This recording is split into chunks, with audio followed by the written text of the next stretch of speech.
શું તમે જાણો છો કે વાસ્તુશાસ્ત્રમાં દક્ષિણ દિશાનું ખૂબ વિશેષ મહત્વ રહેલું છે? ચલો આજે જાણીએ દક્ષિણ દિશાના મહત્વ વિશે। દક્ષિણ દિશા યમ દિશા તરીકે ઓળખાય છે। ઘણીવાર લોકો આ દિશાને અશુભ માને છે, પણ વાસ્તુશાસ્ત્ર મુજબ આ દિશા યોગ્ય રીતે ઉપયોગ થાય તો સફળતા અને સ્થિરતાનું પ્રતીક બની શકે છે।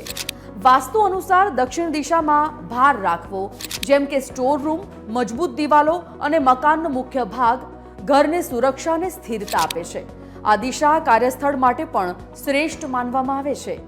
ઓફિસમાં દક્ષિણ તરફ બેઠેલી વ્યક્તિને નેતૃત્વ અને અધિકારની ભાવના મળે છે।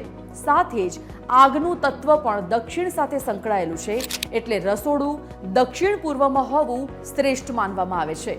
પણ એક વાત યાદ રાખો, દક્ષિણ દિશામાં મુખ્ય દરવાજો હોય તો તેનો યોગ્ય વાસ્તુ ઉપાય કરાવવો જરૂરી છે, નહીં તો આર્થિક મુશ્કેલીઓ આવી શકે છે।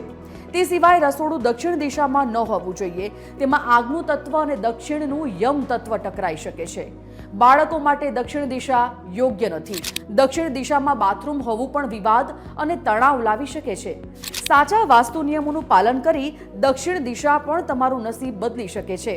આમ જો વાસ્તુ પ્રમાણે થોડા ઘણા ફેરફાર કરવામાં આવે તો આપણને ઘર કે કાર્યસ્થળ પર લાભ થઈ શકે છે।